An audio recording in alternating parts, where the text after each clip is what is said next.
Good evening, everyone, and thank you so much for joining us tonight for this webinar. I'm so excited to be here. The webinar is the AI and the Future of Medicine, hosted by UCR's Office of Alumni Engagement. I'm Rosemary Tyrrell, and I'm the Director of the Office of Faculty Development at the UCR School of Medicine and an Assistant Professor in the Department of Social Medicine, Population, and Public Health. My research interests are in the area of the scholarship of teaching and learning, and lately I've been working with some fellow researchers on a number of AI projects. So I'm pleased to be serving as your moderator tonight, and I look forward to a really great conversation.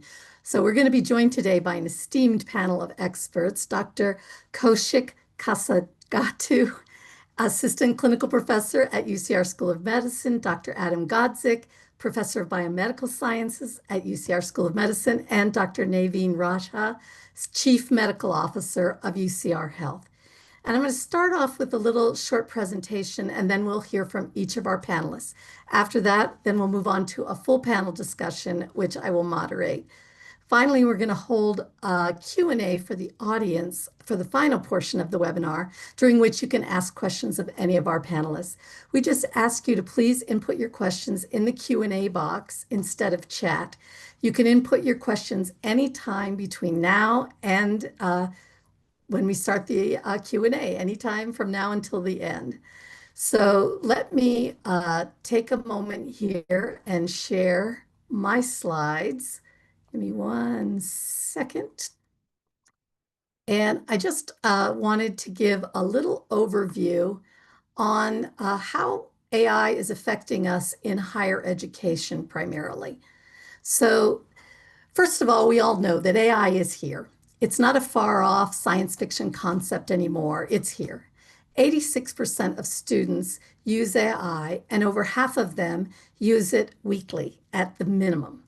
58% feel they lack AI knowledge, and 48% feel they don't feel ready for an AI-driven career or an AI-driven future. And those are all information from the Digital Education Council studies, both very recent, 24 and 25. So how is AI affecting higher education? So since I'm an ed person, this is what I wanted to just share a little bit on before we hear from our panelists. And first of all, a huge trend happening throughout education is adaptive or personalized learning. And these are systems that tailor learning to each student's pace and their knowledge gaps. So students essentially have a personal tutor who's available to them 24 hours a day. One of the real concerns within medical education is if students over-rely on AI to answer questions and explain things, are they then able to develop the clinical reasoning skills that they're going to need when they become physicians? So another area where we see AI in higher education is using it for assessment and feedback. So I'm doing some work with some colleagues on using AI to help faculty write quality NBME style questions. Now, very few people in higher education were ever taught how to write good quality multiple choice questions. And writing NBME style questions, and those are medical board questions, it's even more challenging because you have to come up with a clinical scenario and other very complicated things. And the same thing is true for rationales. The rationale is when you answer a question and it pops up and explains why that answer is correct. So research shows us that well-developed rationales really do help students learn. But it's hard enough for faculty to write rationales and find the time to write rationales for the correct answer. You can imagine how much time and energy it would take to write rationales for all the answer choices and explain why the answer was wrong, whereas AI can do it like that. So a colleague of mine has written a lengthy prompt that faculty can just copy and paste into their AI, and that prompt asks them questions. So it says things like, do you have a learning objective that you want to tag to your question? Great question to answer. Then all you have to do is pop in your learning objective. Do you have a knowledge source that you want to use? And this is a game changer. So faculty can upload their PowerPoint slides or any of their course content, and then ask AI to generate test questions based only on the materials that they uploaded. So during a meeting, one of our faculty members said to me, I don't know how comfortable I am with uploading my slides to AI. And I had to say back, I hate to be the bearer of bad news, but students are already doing this. They're uploading your slides and creating study guides and creating practice questions. While I personally don't think that that is a concern, it does raises questions about intellectual property. And as an educator, I'm concerned that students don't possess the expertise to know if AI is giving them the right information. And we all know that AI is not always right. It still has some problems in that area. And of course, people are using AI for content creation. The challenge here is a lot of students feel like there's a double standard. They're being told by their professors not to use AI when they're doing their work, but then they find out their professors are using AI to create their course content.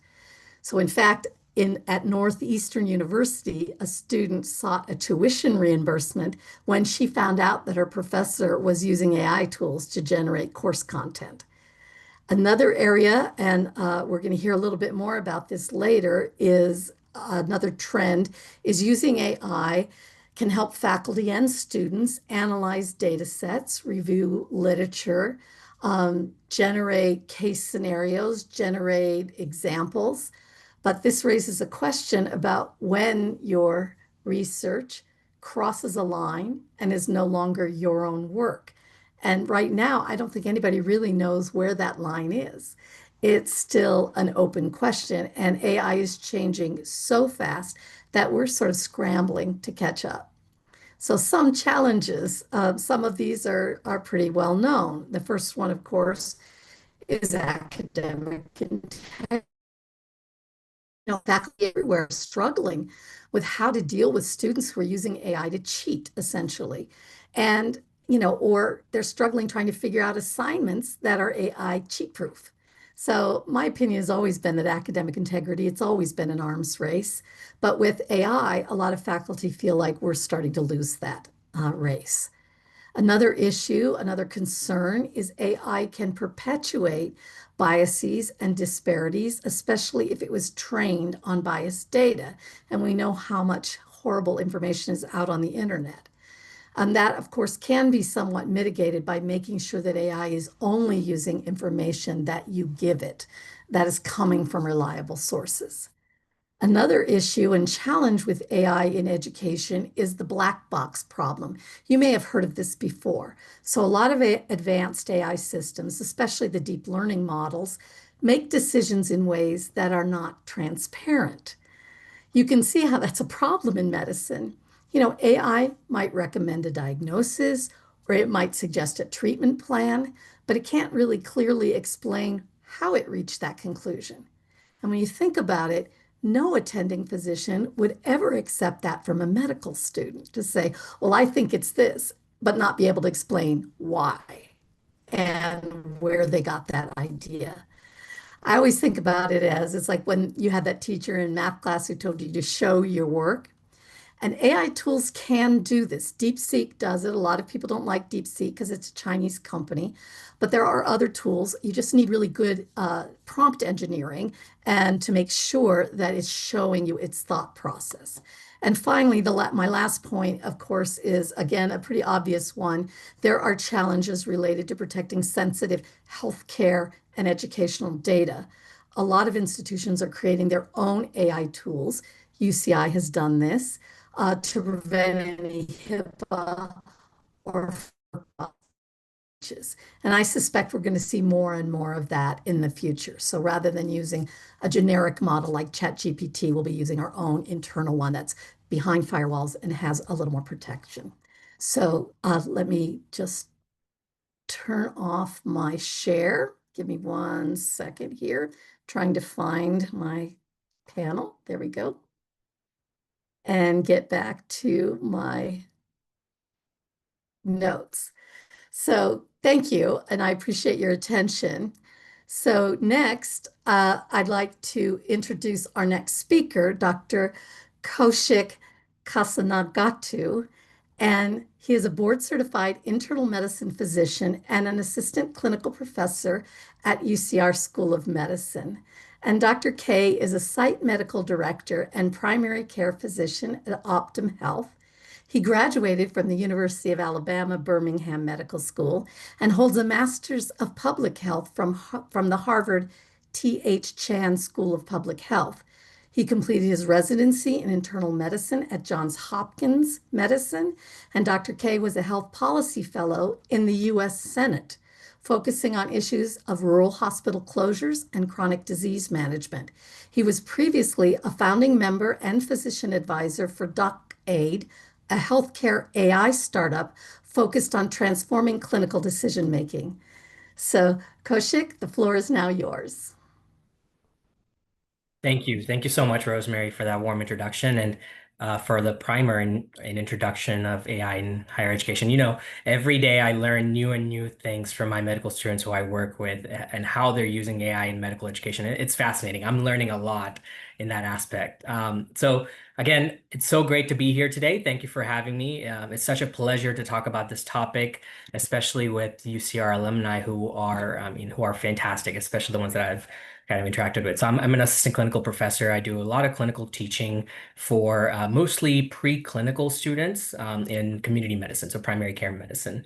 And I work with Optum Health, which is a subsidiary of United Healthcare, and I do some medical director work. I train new providers, both nurse practitioner, physician assistants, and physicians themselves on EMR tools that they can use, as well as now AI. So it's so great to be here today. I'm going to open up the topic and talk about 3 clinical real world applications of AI that we're using currently, and briefly touch on some of the risks and benefits that we're going to see with AI in the near future. So like Rosemary mentioned, AI is here to stay. I talk to my providers all the time about some of the tools that we're using, and there's a lot of hesitance, but there is a lot of AI that's going to be utilized in clinical practice. So number one is the first penetration of AI in healthcare has been scribes. So that's really you'll probably see that there's over 30 different companies, both startups and established companies like Microsoft, that have released AI tools. And what they have done is a provider will have an interaction with the patient, and they will click record on their phone, and the conversation is recorded, and AI automatically translates that into a progress note or a H&P or any sort of note documentation for patients. So it's a pretty fantastic tool. I use it all the time as a clinician, and by the end of my visit, I have a whole note completed. I just have to make a few edits and my note is complete. So when you're seeing 24 or 25 patients a day, it really does help the process. It not only helps speed up the process, but increases the accuracy of your note. And my patients have said that the note is more, lengthy, and they like it, which begs the question, were they not liking it before? So I'll leave that up to your imagination. So the other interesting thing about this is there hasn't been a lot of, in my practice, there hasn't been a lot of hesitance with patients. And in fact, I've been using it for about a year, and they start asking me for it. They say, "Hey, doc, you forgot to record," which I think is a really cool, positive review of that software. And the question that a lot of providers ask, and I'm sure you all have questions, is, nothing this good is without risks. So does it record? And different tools have different ways they're processing this. How is data being protected? How is data being accessed? Is it being evaluated? So these are really, really good questions that I hope we'll get a chance to dive deeper in in the Q&A part. So next, part 2 is clinical decision tools. So this is going to be the second echelon of AI in healthcare. So as you can imagine, whenever AI is penetrating any industry, and healthcare is not immune to that, it starts with kind of the low-hanging fruit. The ones that there's not a lot of risk associated with it. Potentially, there's still human oversight. So scribes are a great way of kind of getting into the market, getting people comfortable with the tools, because there's still oversight, right? Like, I still review the note before I sign it. But next level is the clinical decision tool. So this is a tool that physicians can use in real time. So it's providers can use in real time. It's associated with your electronic medical records. So These are computer softwares that providers use to write their notes, make write orders, and review imaging, review data, and things like that. So there are some companies that are coming out utilizing clinical decision making. So they'll ask, they'll give you a pop-up saying, "Hey, this patient has these lab values. Are you sure you want to order this medication?" And they were existing before. Now before AI, there were some pop-ups and nudges, but AI is really transforming that and making it more accurate. So you don't have this fatigue of getting pop-ups when they may not be accurate.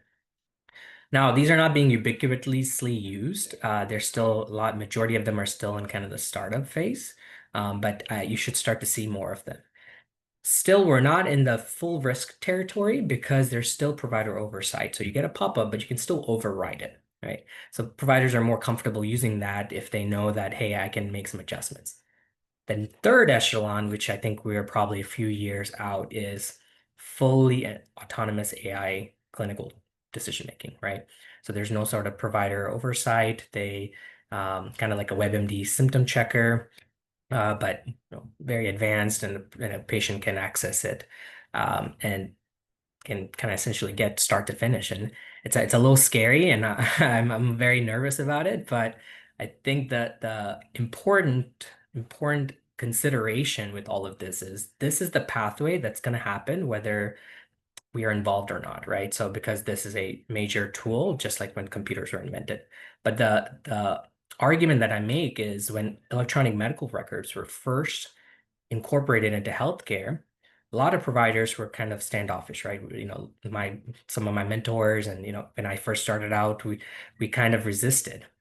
And that led to the tool not being configured for clinical setting. It was more configured for administrative use. So that led to a lot of frustrations. To this day, not all electronic medical records are clinically savvy. So it tends to slow us down in some ways, and maybe, we like it in some ways. So but with AI, the importance is for clinical individuals. So whether physicians, nurse practitioners, nurses, physical therapists, any sort of healthcare provider should really get involved in how these tools are being developed from the start to finish, including patients, right? So we're all going to be interacting with these tools.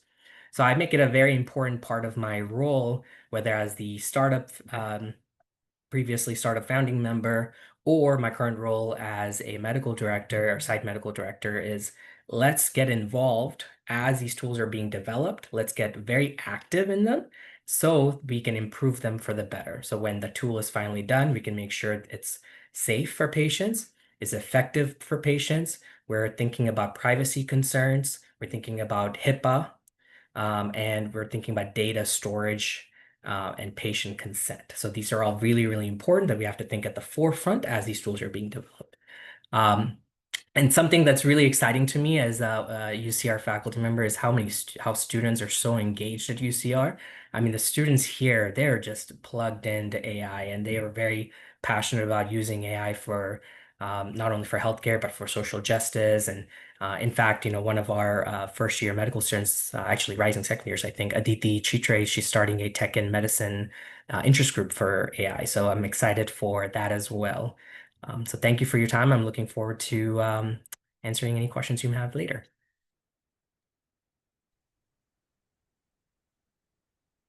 Thank you, Koushik. It's great. Our next presenter is Adam Godzik, who is a professor of sorry, who is a professor of biomedical sciences and the Bruce D. and Nancy B. Varner Presidential Endowed Chairs in Cancer Research at UCR. Dr. Godzik received his Ph.D. in computational physics at the Department of Physics, University of Warsaw, Poland, and was a postdoctoral fellow at the European Molecular Biology Laboratory in Heidelberg and the Scripps Research Institute in La Jolla. He also started the Bioinformatics and Systems Biology program at the Burnham Institute. His current research focuses on the analysis of large data sets of genomic and clinical data for cancer, infectious, and autoimmune diseases. Adam, I'll hand it over to you. Okay.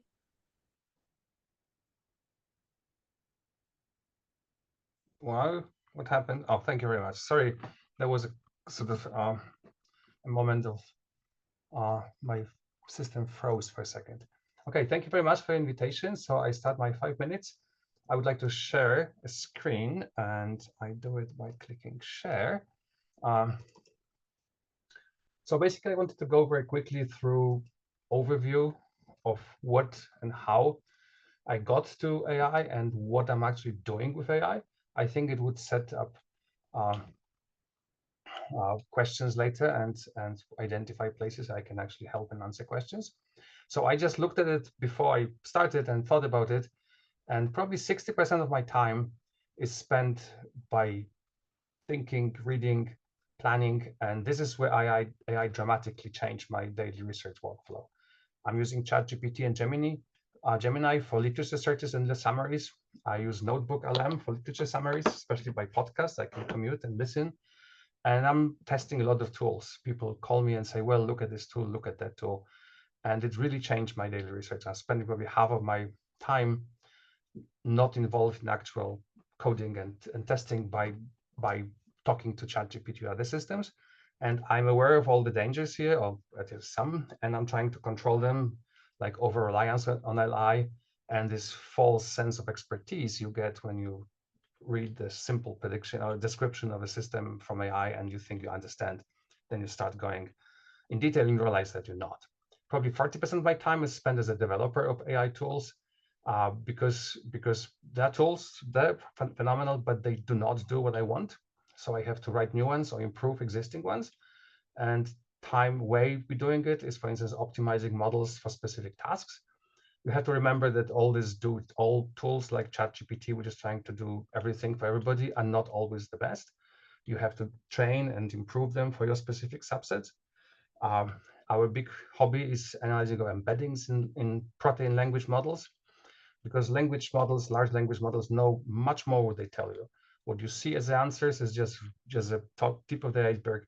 A lot of information is hidden in the inside data they provide, and you can get to this data, you can analyze it. So it's a big subject of my research. And my latest hobby is explainable AI. It touches on something which Rosemary mentioned earlier, is that we don't want a black box. We want to understand how it actually works and why it tells us what it tells us. There are new developments in the last few months, especially, which really have improved it, and we can now look under the hood and understand why AI is telling us what it's telling us. And then I'm coding with help of AI. It's great. If you ever coded anything, if you worked as a programmer, you realize how frustrating and difficult is debugging. And this is AI, which is really great in it. So as you noticed, all this sort of support. So they're not doing research for me, but they're really helping me do research. So in the next few slides, I would just very quickly go through examples, especially from the right here, what kind of research we're doing and how we're using AI to do this. Don't try to understand everything on the slide. If you want more details, I'm happy to answer later, or you can just call me in my office and I can talk about it. But I just want to give you examples how this practical tools are being used in answering real research questions. So for instance, there's this. So there's a big project run by Dr. Shinruk Shu in my group, where we're trying to understand individual cell behavior in different diseases. And this is an example of where we use what is called foundation models developed by other people, but then we retrain them on our own data set. Because for instance, here we're interested in COVID-19 and sepsis, two diseases which have not been used in training. So the models we come in don't know anything about these diseases. So we have to retrain them and make them more specific to these diseases. And with this tool, we can now answer a lot of questions, for instance, understand differences between outcome or how the disease progresses in people with different outcomes, and potentially find bottlenecks, which we can later address. Another example where we go into this embedding analysis is where we're trying to find a new language to describe protein sequences and structures to study specific type of proteins, which are called tandem repeat proteins. And it's very abstract, so I just want to flash this, but show you some example of how it is being used. And this is, for instance, our step toward applications and potentially diagnosis and treatment. It's a popular, very important protein called TLR4, which is one of our immunity receptors. It recognizes bacteria. And one of the known effect of this is that people differ from each other by mutations, and some of these mutations affect how we see bacteria. So two people, otherwise healthy, otherwise normal, and people would have changes in how they see bacteria. And these changes can be traced to specific positions in these TLR receptors. And we build models of this and try to predict from genetics of a specific person how they react, or which bacteria they may see or which they may not see. And again, this is used, this kind of detail can be improved when we use this new tool from embedding analysis. Another example is, for instance, we can design proteins with specific tasks. This is an example of the work where we developed a small protein which can block virulence factor from Legionella. It's just a test. It's not really important in clinical settings, but in principle, it's sort of like very, very specific antibiotic, which could be used to block activity of a specific pathogen. And just to sum it all up, I would say that we need AI in biomedical research. And how we use it and why we need it is because data volume, data complexity are just becoming so large that it's just impossible to manage. There are a lot of subtle signals we want to discover, and it can, help from AI would be great. And also the data we're learning from is very noisy. And this is especially useful. Again, AI can be very useful there. So I stop here, stop sharing, and pass the baton to my next speaker.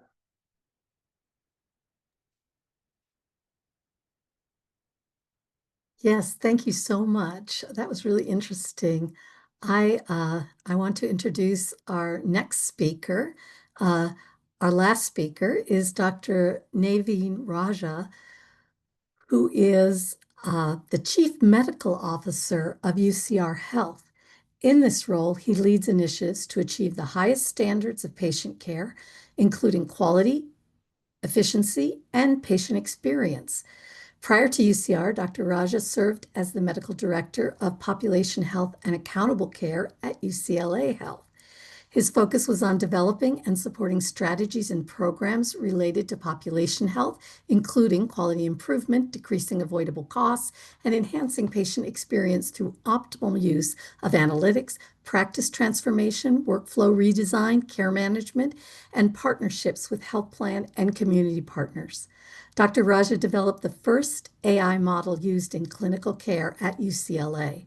And prior to UCLA, Dr. Raja served as the Chief Medical Information Officer of City of Hope National Medical Center, where he used technology to transform healthcare delivery. Dr. Raja is board certified in rheumatology and clinical informatics. So I'm going to turn it over to you, Dr. Raja. Rosemary, thank you so much for the introduction. Good evening, everyone. I think it's appropriate to start any discussion on AI in asking, what is AI? I think it's much misunderstood generally. AI is, in the heart of it, just math. It uses data and information and math to produce an output. However, when you use Gen AI or AI-based avatars, etc., they have such an amazing interface. They seem so human, and we can all be fooled by that. And there's a word used to describe this, anthropomorphism, where human beings imbibe AI with human qualities. And while that's enjoyable, it also carries some risks. We don't want to give it the same type of credence or trust that we place in a human being. Because again, it's only as good as the data and information it has. So when it comes to healthcare, it's really important to remember that AI is not some type of robo-doctor, a robo-clinician doing something. It's a tool to help physicians, nurses, pharmacists, and other health workers so that they can then in turn help the patient. And it can do some really cool things. So what are those things that it can do? First of all, it can help the doctor immensely by summarizing a patient's chart. What has happened in the past. Sometimes we have patients who had care for a condition for years and years. It's hard to read through all that as a human being. So it can make it very efficient by reading through all that, summarizing it for the doctor and the healthcare team, and alerting them to things that have happened recently, important milestones in the care.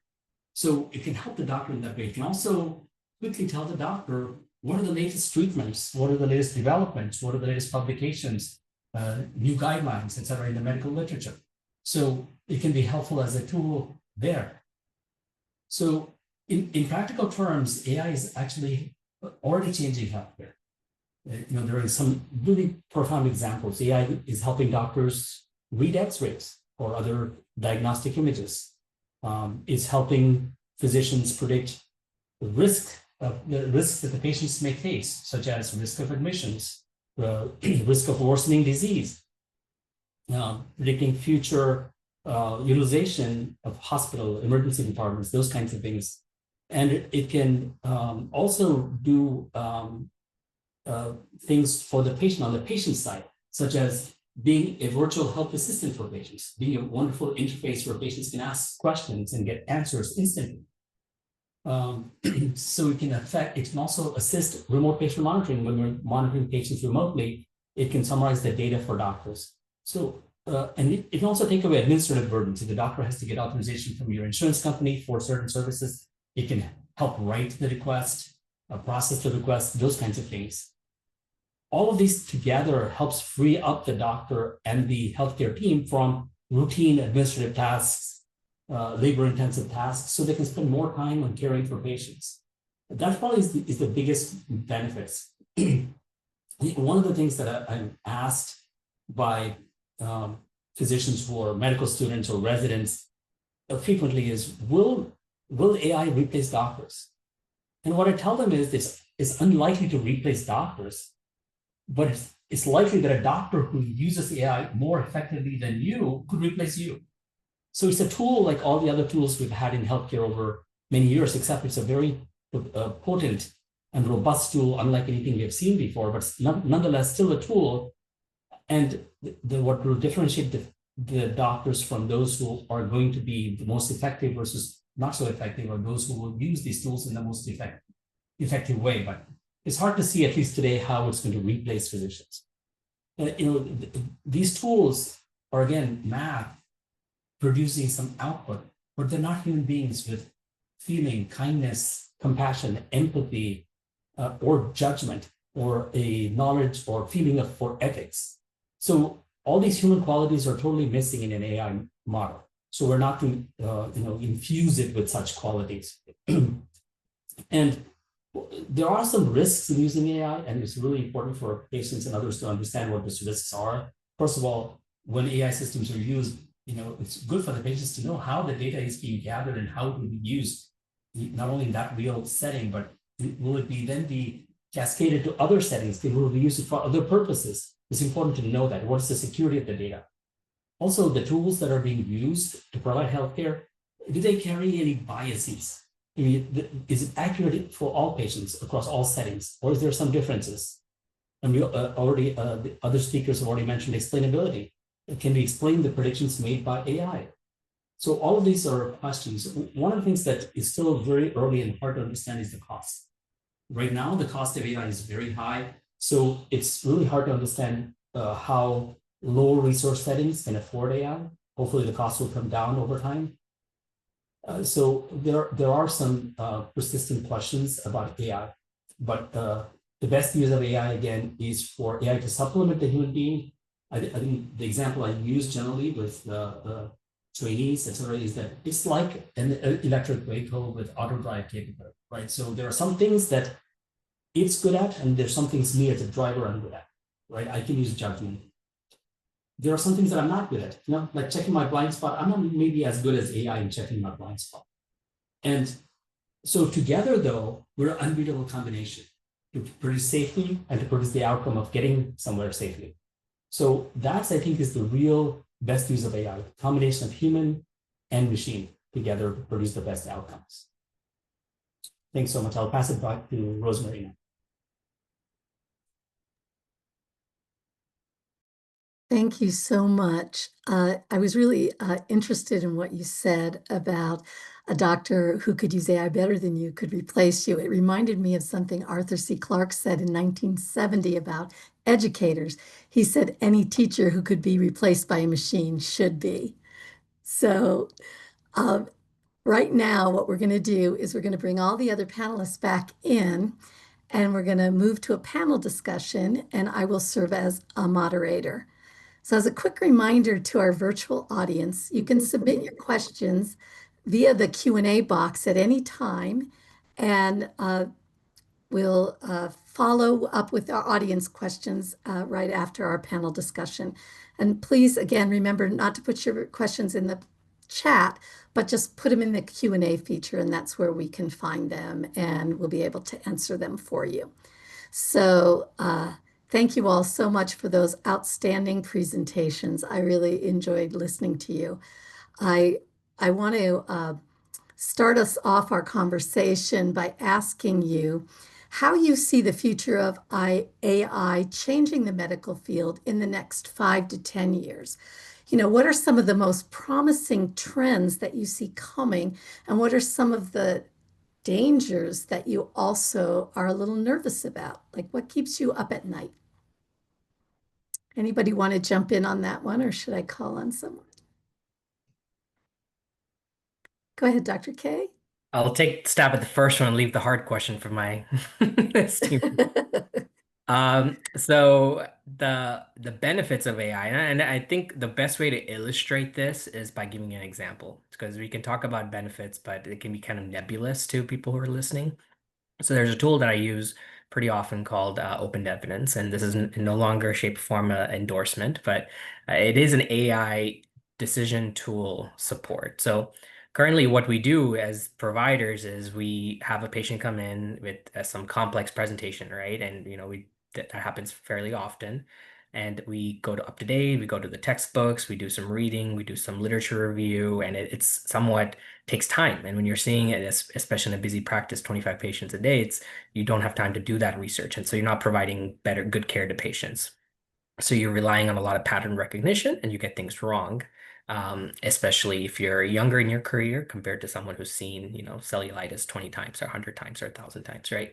So what Open Evidence does is it shortens that search time from about 20 minutes or 10 minutes to review something to 5 seconds. So all you do is you ask a question, like X patient, 3 years old, with history of this, and this, who presents with this, they are resistant to numerous antibiotics, what's the best evidence-based recommendation?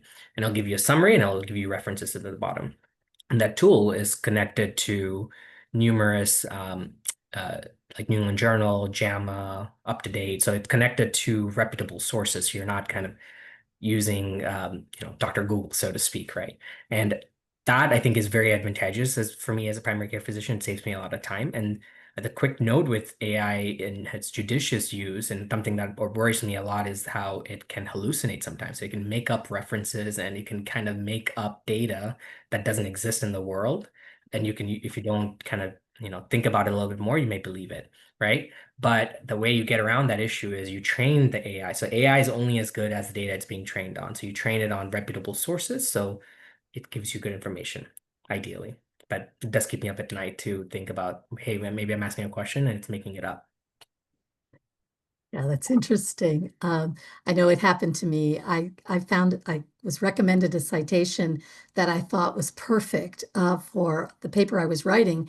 I searched everywhere and couldn't find it, and finally realized it had made that up. So that's why it didn't exist. I'm going to turn it to you, Dr. Raja. How do you see the future of AI changing the medical field in the next, say, 5 to 10 years? Both what you see as the most promising trends and what kind of keeps you up at night. Yeah, that's a really good question.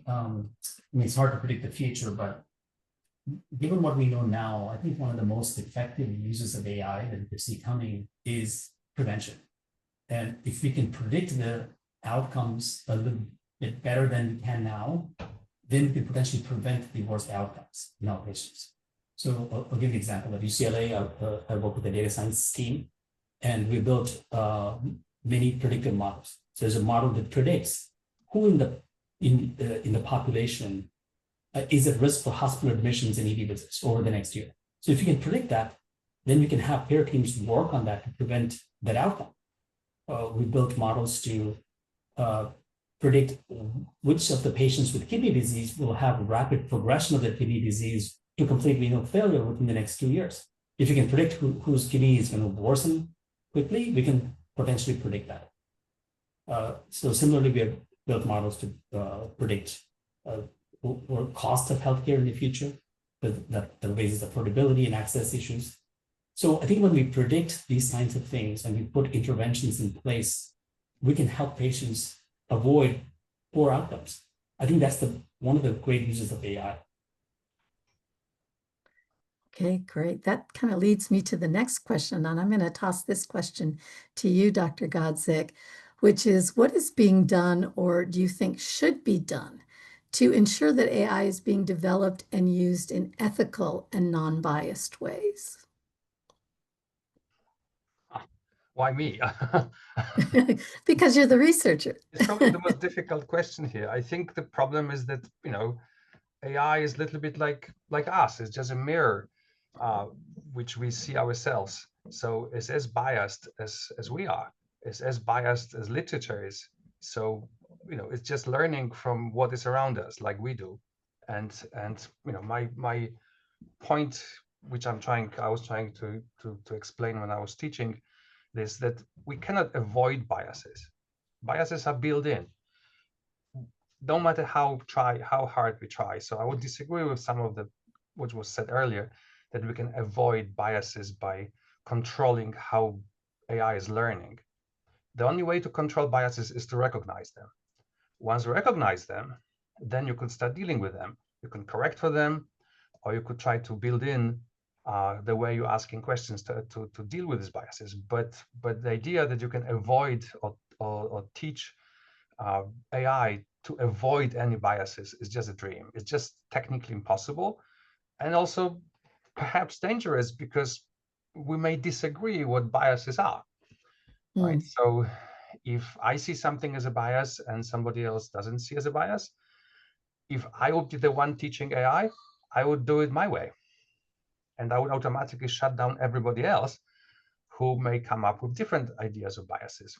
Now, if we can learn how to deal with them by statistical tools, by some other ways, this would be the ideal way for me to deal with this.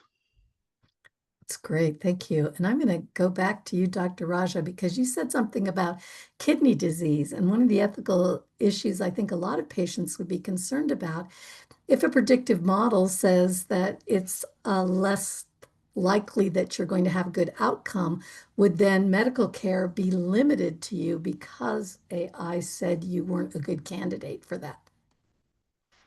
That might be an ethical concern. Yeah, let me clarify. So we currently have for kidney disease, we currently have scoring systems where physicians today use a scoring system to kind of get an idea what is the risk of progression of kidney disease in an individual patient.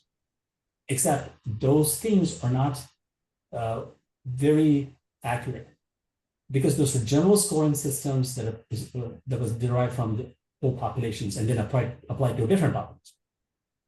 What AI is doing is taking that kind of approach to the individual patient, is reading that patient's chart, understanding the background of that patient, and then making a specific prediction regarding that patient that's not based on what's a general approach to the whole population, but to that specific patient. So it's improving the current ways we predict risk. It's not doing something wholesale new. Thank you. That's really interesting. And I'm going to take this next question back to Dr. K, because you said something earlier that relates to this. I thought it was really interesting. I'm old enough to remember the days before electronic medical records. I worked in a hospital, so I remember the racks and racks of paper records, and the fact that many doctors hated that electronic records when they first came out. I think that's very interesting what you said, and it really pertains to the next question. So from your experience, how important and how valuable is collaboration between physicians and computer scientists and data engineers in the developing of these kinds of AI tools? And how can we improve that collaboration to make sure we don't have a repeat of, what we have with EHRs, where, the people who created them and the people who used them didn't necessarily collaborate? Yeah, I think this is critically important, and I am a firm believer. It's not just physicians, providers. It's epidemiologists, it's public health experts. I may be biased because of my public health background, but I think it's so important. Again, I'd like to illustrate with an example. Is there was an AI tool that severely underestimated colon cancer rates, and because it was kind of the data it was trained on is from Japan, so some other countries that have very low colon cancer rates. So it was predicting patients with very low suspicion of colon cancer in the United States, where we have, historically higher rates because of a lot of other lifestyle factors and epidemiological factors, right? So if you didn't train the model without input from clinicians and epidemiologists and public health experts, you make mistakes like that, and it can lead to a lot of downstream consequences. So I think it's critically important, and it requires multiple iterations and partnerships between both providers as well as computer scientists, because I know nothing about coding, but I do know how to take care of someone with cellulitis, right? So kind of have to work together.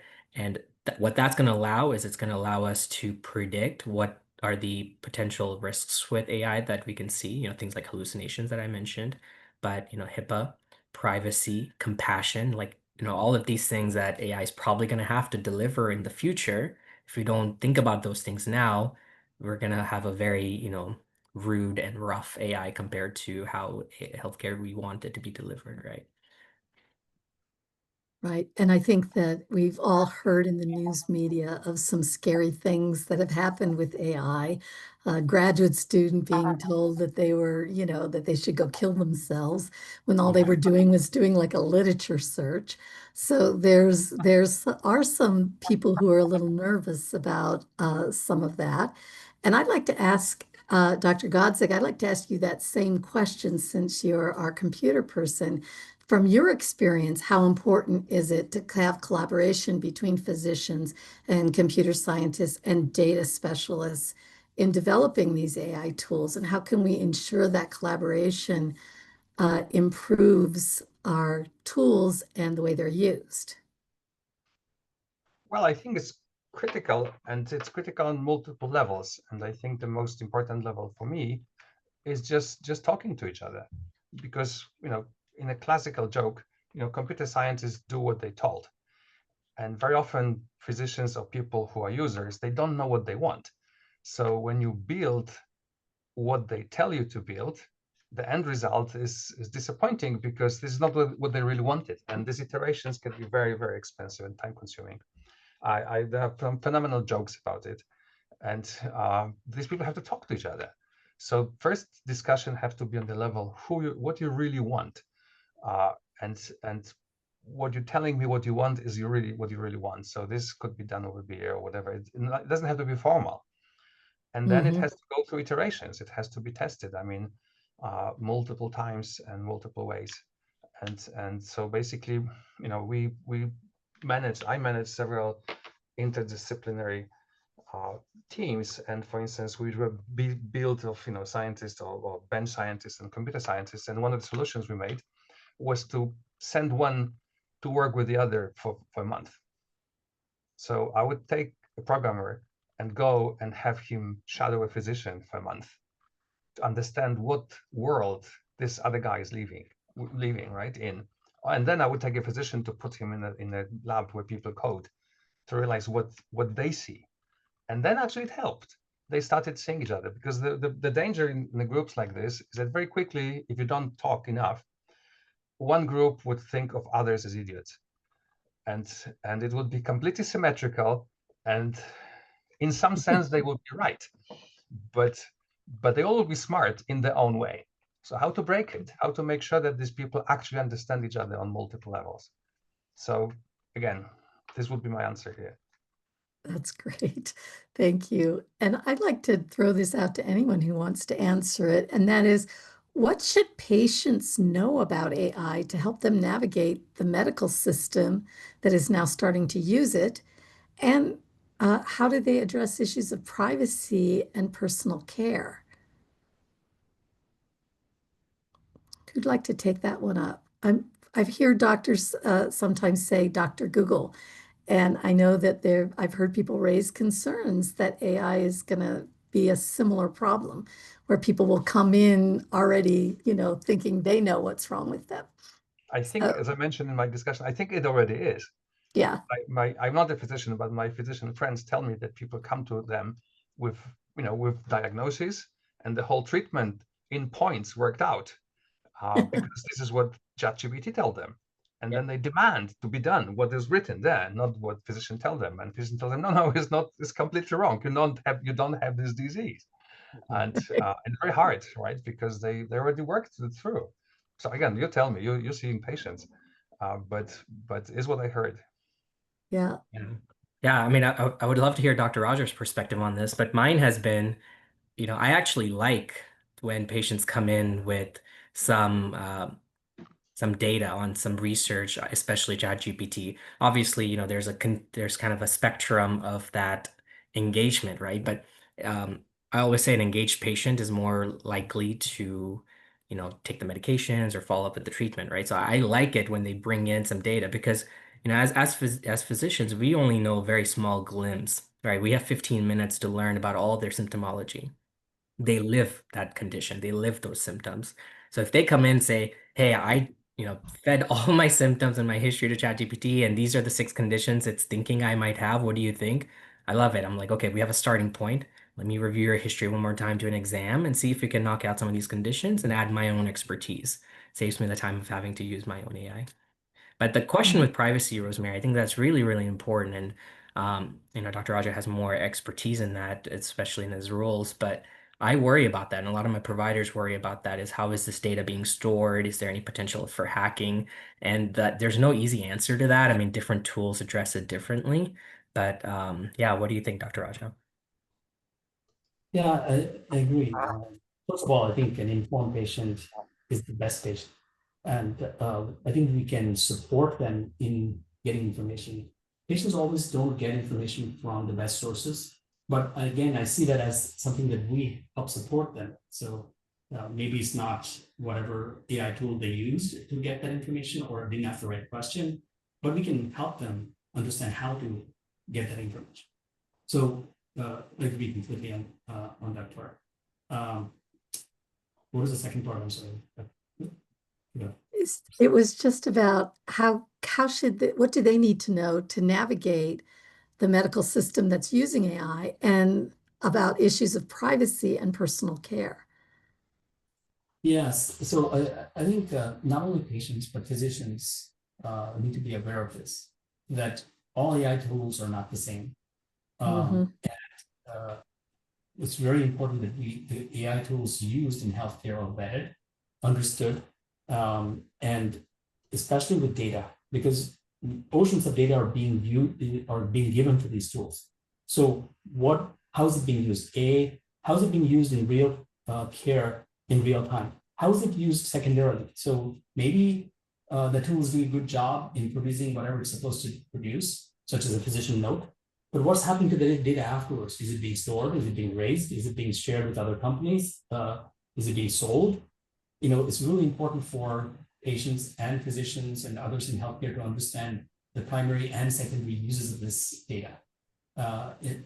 And especially if data is being then distributed more widely, especially if commercial uses of data is happening, it's important for patients to know. I think that's interesting that you both said you actually like it when patients come in. I would wonder if they're well informed, but what happens when they're poorly informed, when they've heard all kinds of misinformation about the dangers of vaccines or issues like that that seem to be growing with misinformation growing out there on the internet. Any thoughts about that? Yeah, I think that I have definitely had patients who, while ChatGPT is a great tool, it does tend to hallucinate just like every other AI that's not trained in healthcare data. But if it opens up to the entire, www internet, you have good information, you have bad information. So it's really it can make a lot of mistakes. So I definitely have had patients who have come in saying ChatGPT thinks I have leukemia, for example, which the patient does not, right? So we do a lot of education and counseling. And then a lot of AI education for patients. So I tend to have a conversation with them and say, hey, why don't we go to an AI that's supported? And always caution patients not to give a lot of their specific information, especially that it can be traced back to them. Kind of give a generic question to AI, just because in this world we don't know where the data is being stored and how it's being utilized. So as AI is being developed, I caution people to be very careful on how they utilize it. And as far as I know, there's no great tool right now that is great for consumer use of healthcare AI. Interesting. Well, my last question before we go to audience questions is an education question, obviously from me. I wanted to know how you think we can best prepare our medical students to enter a world where AI will be part of their future careers in a curriculum that's already really jam-packed. Yeah, maybe I'll take that by saying that it's a new day when it comes to everything in healthcare, including medical education. There is one school of thought that says that maybe we should limit exposure of medical students to AI tools so that they can learn to think for themselves. There's another school of thought that says maybe they need to get as good at using the tools in the proper way during the training. So they learn that during training and then they can apply it.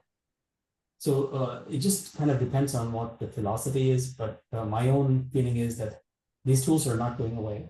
They're going to be here, and it's best that we train our students and all trainees, residents and fellows on how to evaluate these tools for use, how to use them in the proper way, how to judiciously use them, how to know their failings, the challenges and failings of these tools, how to cover for those things.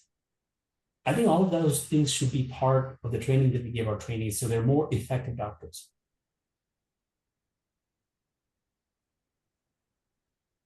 Does anyone else want to weigh in on that one? How we best prepare medical students for a world in which AI is part of their future?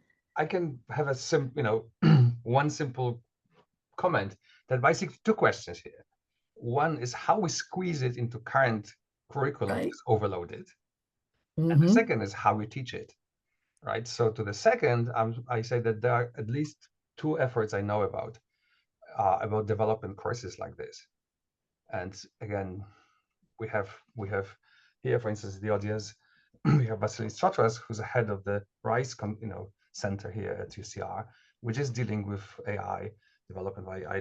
I'm sure he would love to be included here. We talk with him and other people how to develop classes like this. Now, how to fit them into MD curriculum, I have no idea. So we can talk about the other part. This part is on you. Yeah. It's already a pretty jam-packed curriculum, and it already takes a really long time for someone to become a doctor. So we don't exactly have a lot of room. I thank you. This is a very insightful and interesting conversation. But at this point, I'd like to move on to questions from the audience. So again, audience members, if you have questions, you can still put them in the Q&A box. And our first question, we talked a little bit about privacy, but someone asked specifically, what are the HIPAA implications?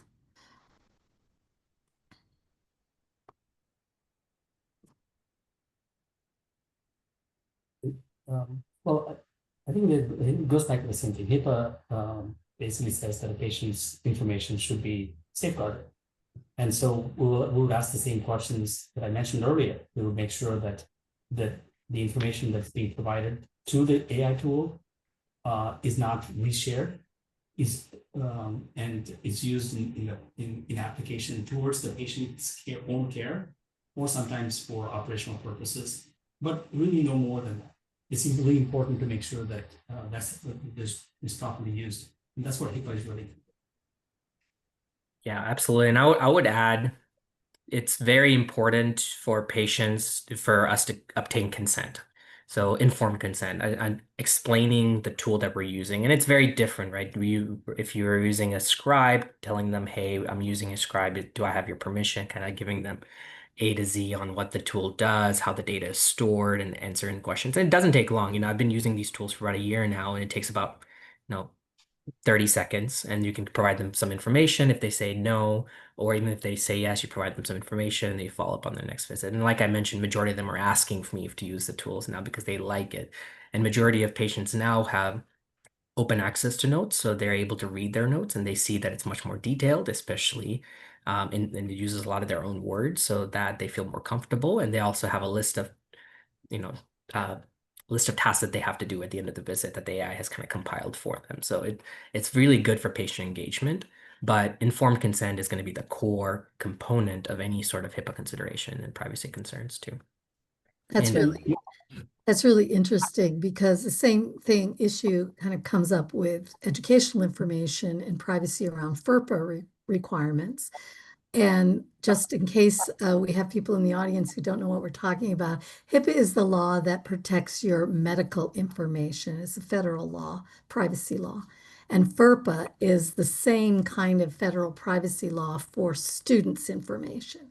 So that's educational information. And one of the things that the student at Northeastern who's suing them because her faculty member used AI was lack of transparency, that she didn't know that the content she was getting had been generated by AI. So transparency, I think, is again another issue related to the ethical use of AI and whether or not you're transparent. I was at a conference where publishers were doing a workshop, and they said, well, if you're using AI to, check your grammar and your spelling and you don't even need to tell us that. That's no different than using a spell checker.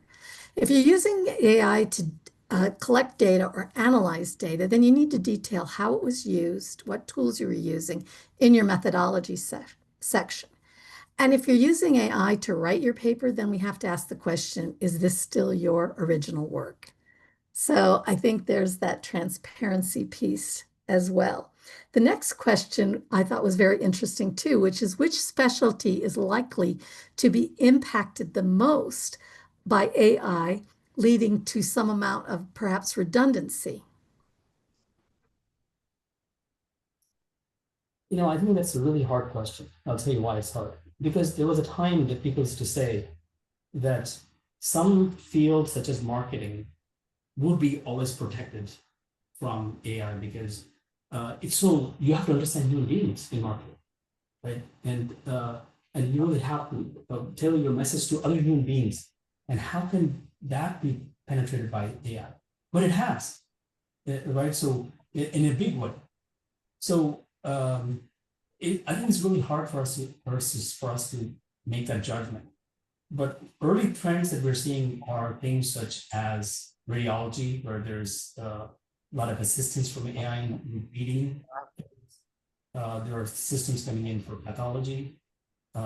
And we already talked about many tools that are coming in for primary care and other specialties. So it's making its way, but exactly which specialties will be most affected, I think it's hard to.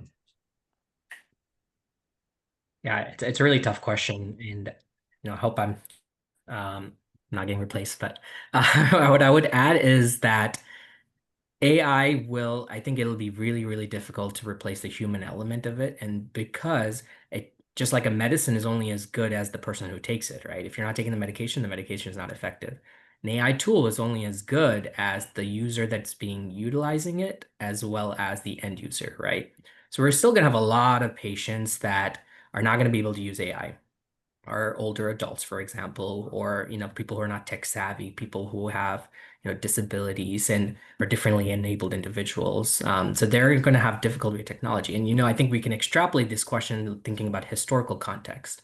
So when computers and technology, algorithms, tech was invented, people thought an industrial revolution, right? People thought this was going to completely reduce the number of jobs. In fact, it did the opposite. It caused a boom in jobs. It just allowed individuals to use new tools to change the way they're working. It's not going to replace us. It'll just change and it'll create new avenues too.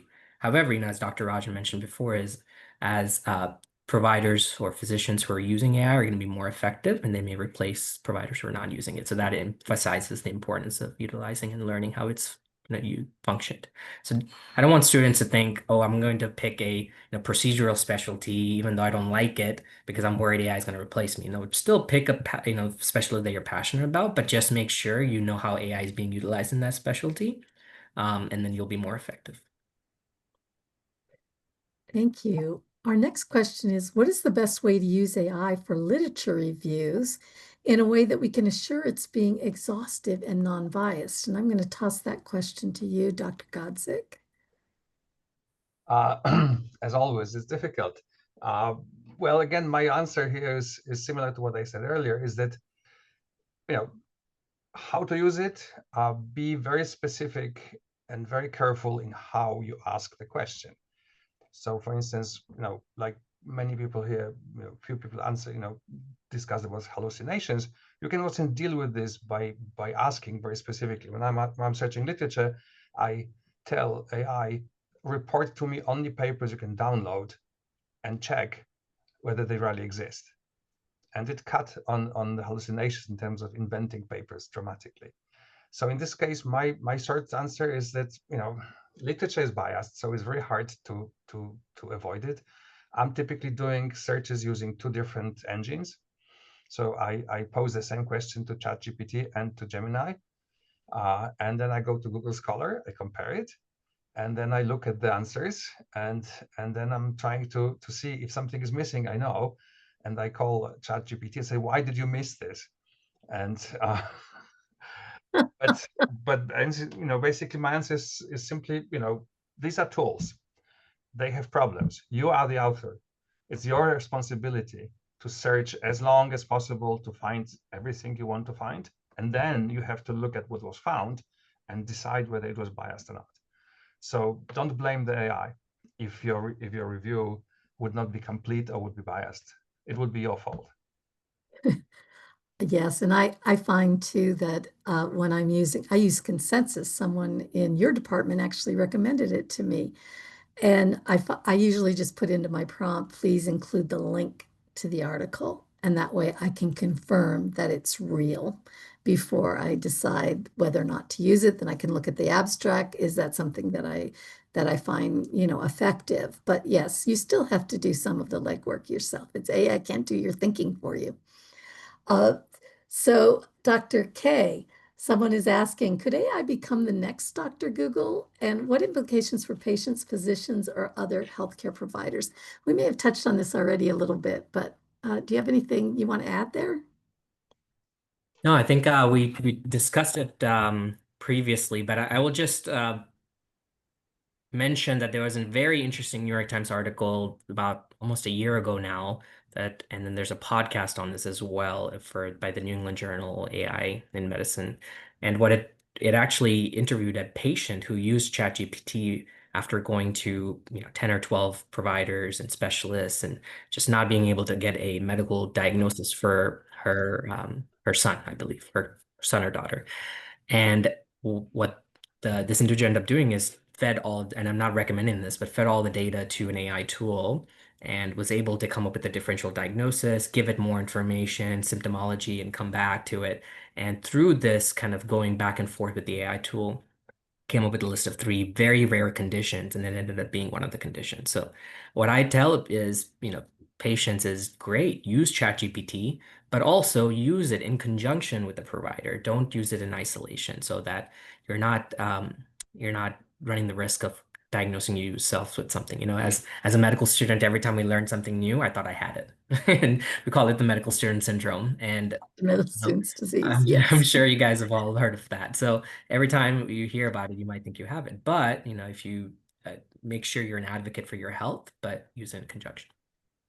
Yeah, if I may add to that, I think that's one of the great uses of AI, because a physician has a certain realm of experience in seeing patients, and they see a certain number of cases and types of cases.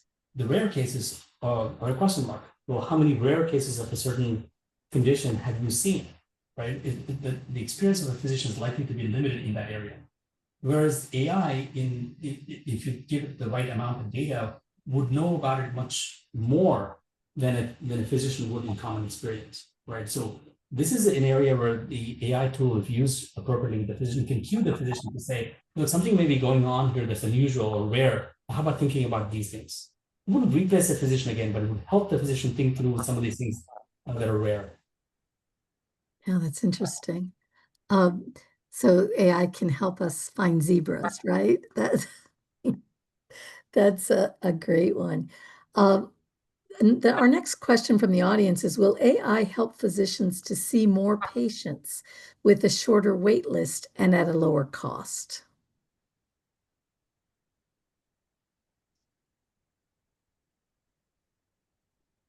I think I have two two responses to that. One, as a medical director, is always thinking about access issues and getting patients to see their doctors or providers as soon as possible without delaying it, leading to ER or hospital visits, right? So I think AI could potentially allow some of the algorithmic conditions, so UTI, for example, URI symptoms, or antibiotic stewardship concerns, polypharmacy. So potentially some algorithmic conditions, it can take off the provider's plate by allowing you to see those patients faster. So yes, technically you can see more patients and it might allow us to see more patients, but it's not in the sense that it's going to delay your day. It'll just allow you to help triage patients better. And then helping some of the predictive analytics tools allow that provider manage their panel more effectively than currently.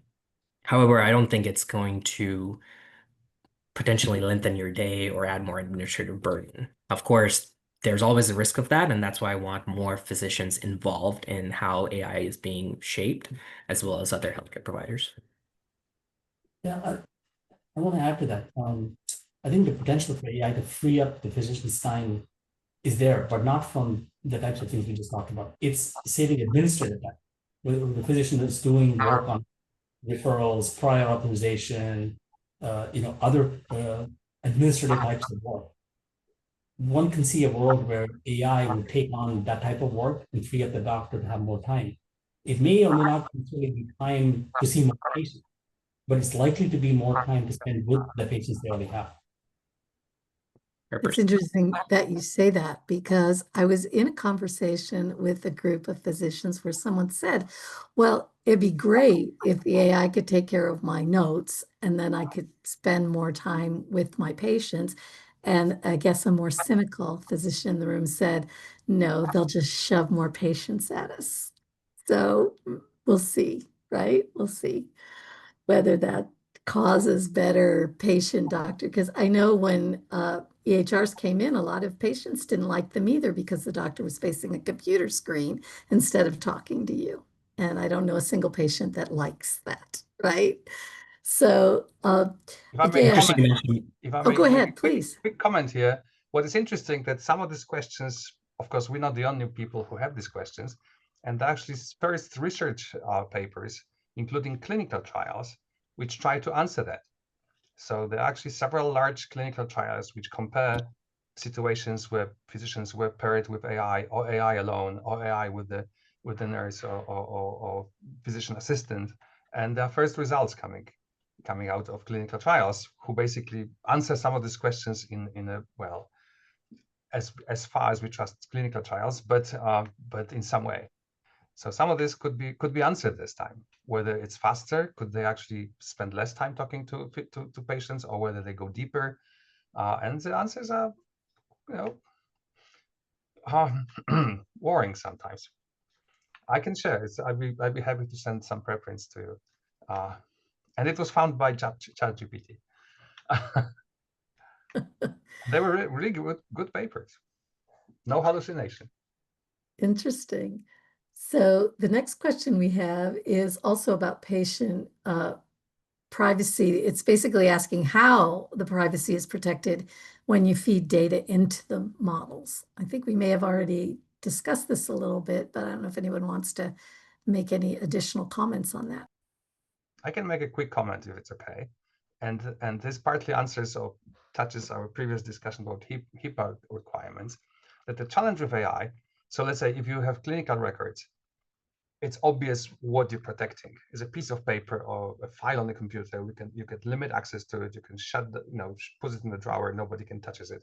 But how AI shares data is much more complicated, right? Because you feed information to this, it can learn from your questions.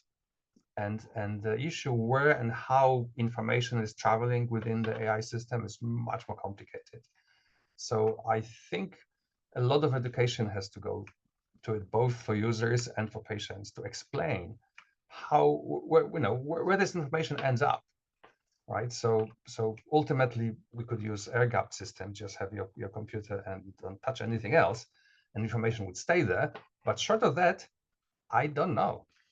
It's really complicated because systems learn, and by learning they remember things they don't share with you.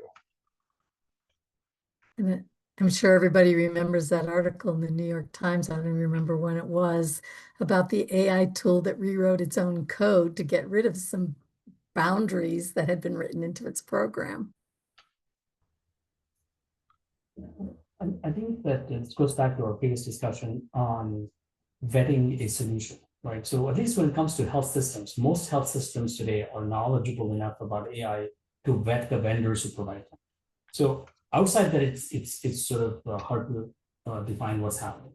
But within health systems that are responsible health systems, they're vetting their vendors to make sure that the data that's put in is not only not used for further training, but it's also not shared beyond the walls of that institution. So many times the contracting for these tools are written in that way. So that's one form of protection. But I agree with Godzik that nothing is 100%. It just adds different layers of protection. The question is, do you trust them? Given how often our clinical health records have been stolen, if you follow the information we got from Path and others, do you trust your vendors? Do they know? Anyway, sorry, just to be a bearer of bad news, but it's really complicated, and people will be stealing it and will be hacking it. So anyway, sorry to be a. No, I mean, it's a great point though, and is how there's this kind of this dichotomy of how transparent are vendors with their information, and then the health system or the hospital or the private entity, how much access should we have about how that proprietary algorithm is being conducted, right? Because in healthcare, it's, as opposed to other industries, like I want to know everything there is to know about how that algorithm is trained, but they may not feel comfortable sharing that. So there's this interesting. And something we didn't really touch on is the regulatory framework. Because AI is so new in healthcare, there's really not a lot of regulatory instructions, and from Medicare or CMS or government, there's a lot of best practices, and I think that's still being discussed. There is a coalition of private organizations that have that has been created called CHAI, that is attempting to create some regulatory frameworks, but it's really difficult to get all of these groups to agree on a set level of standards for health AI. So I think that is going to be, the issue for the rest of this year in 2026 is how do we come up with a set of frameworks on making sure that its privacy is protected, it's ethically sourced, and data is transparent. We also can't ignore the fact that there's a profit motivator here as well. And, as I said before, can you trust the vendor? Can you trust the tool not to rewrite its own code? I mean, we've seen this movie and it usually doesn't end very well for us. So I think that, science fiction has warned us about the powers.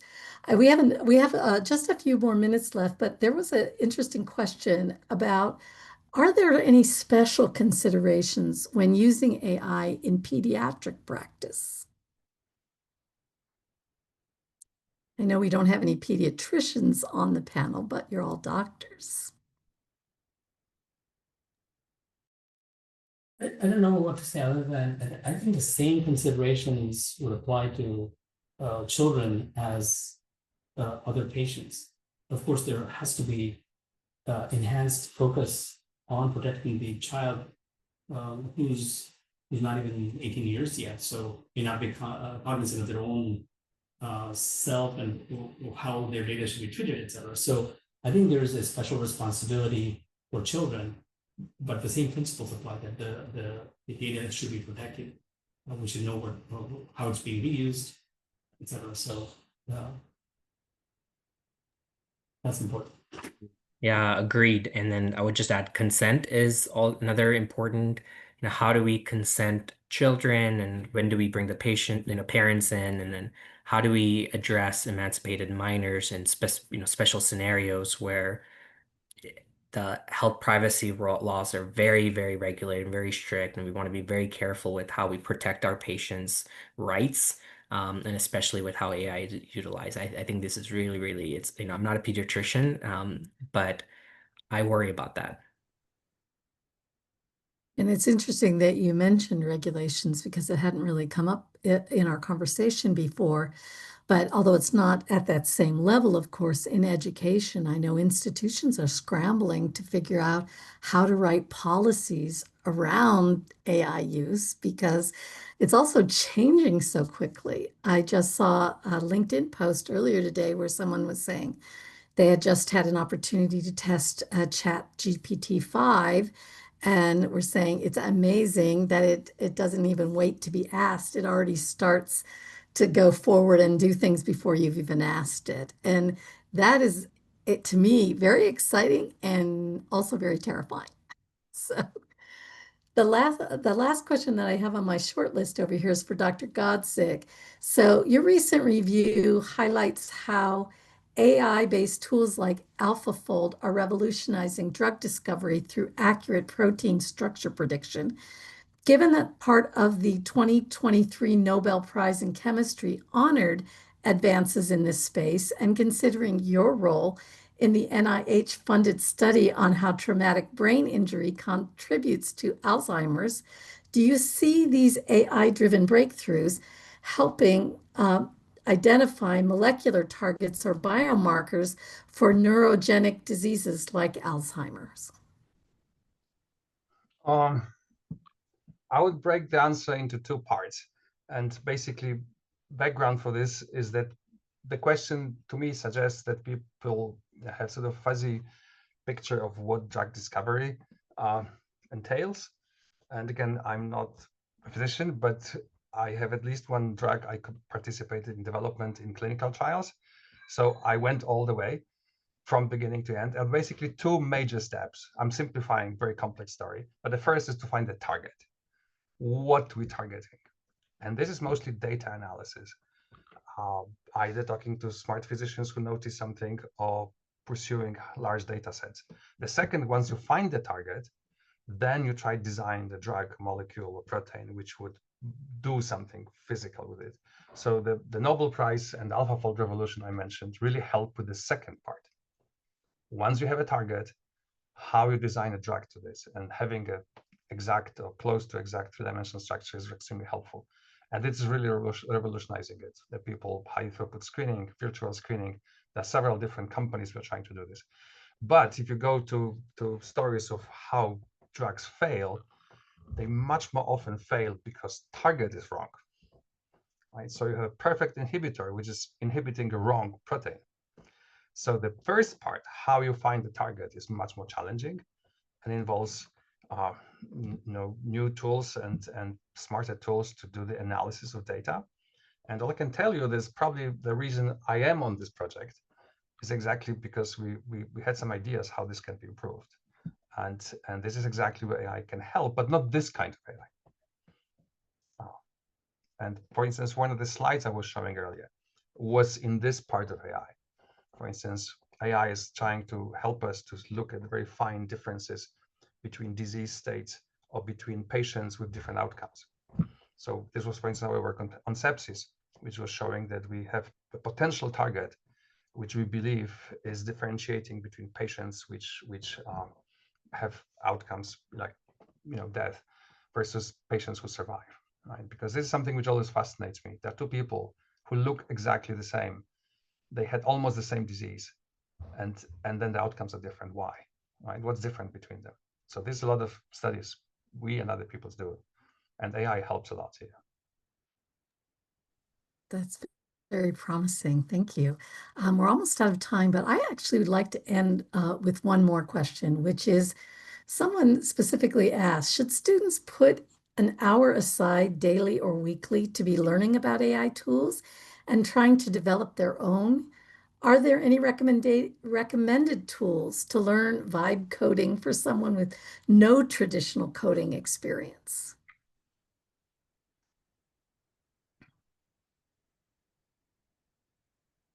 I think it depends on the interest of the student if they want to learn coding. But I think the world is moving further and further away from people having to learn coding.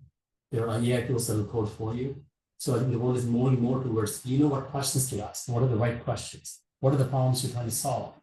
How does it relate to human beings? I think those questions are much more important than the technical ability to code in the world we're coming to. I think one of the things we are seeing is that AI is pretty good at coding. I would not totally agree with this. Okay. So I would say two things. One, I think 1 hour a week is not enough. If you want to keep up with AI, I would say don't spend 8 hours a day, but somewhere between 8 hours a day and 1 hour a week is definitely you need to even keep track of what's happening.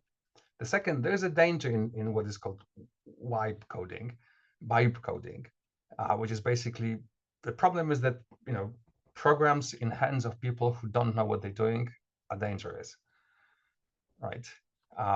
So I have seen some spectacularly wrong outcomes of codes written by AI. Yes, if you can, I wouldn't call it, if you can think of what is called pseudocode, you have, it helps to be a programmer for AI to help you well. If you never programmed, the danger is that you can go completely off rails because even small misunderstanding can end up badly. I mean, nobody would die, but probably the programs would not be doing what you want. But again, yes, spend some time. And once we develop classes to teach it, please join, attend them, and learn. That's a really great perspective. And I want to thank all of our panelists for taking your time to share your expertise with us and having this great conversation. Every time I move this, I lose my place. Thank you. And it really helped us provide a greater understanding of the opportunities and challenges of AI in medicine. Unfortunately, that's all the time we have left for our audience questions. And I want to say thank you to our panelists, Doctors Koushik Kasanagottu, Dr. Adam Godzik, and Dr. Naveen Raja. We're really thankful for joining us tonight and sharing your knowledge and expertise. And I want to also thank our audience members. I know time is one of your most precious commodities, so thank you for taking some of it to spend with us this evening. I hope you came away with something valuable from this event and with a better understanding of artificial intelligence and how UCR and other medical facilities are using this important tool. I encourage you to follow the UCR news on the UCR website for articles about AI in medicine, as well as any other research updates. And I want to give a special thank you to Iqbal Pitwala, UCR Senior Public Information Officer, who helped behind the scenes in guiding this discussion. So as you know, I also wanted to finally thank as you know, higher education is facing unprecedented threats to federal funding. This includes the elimination of many research grants and deep funding cuts to Pell Grants and other student finance programs, which provides need-based financial aid and helps low-income undergraduate students afford college. If you would like to advocate to keep funding in higher education, we invite you to join the Highlander Advocacy Network, which provides regular updates on legislation affecting UCR and provides toolkits for you to make a difference. And you can learn more by visiting the link that was just posted in the chat. And to our alumni, please consider joining the UCR Alumni Association. Membership is completely free and you receive discounts on travel and entertainment, as well as early access to special events like homecoming and other fun things. And the link is in the chat for the Alumni Association. So on behalf of the UCR School of Medicine, I would like to thank the Alumni Association for inviting me and the panelists to take part in this important discussion. AI's role in medicine and education will continue to rapidly evolve, and conversations like this one help us ensure that we're approaching these new realities with cautious optimism. So thank you all for being with us, and have a great rest of your night.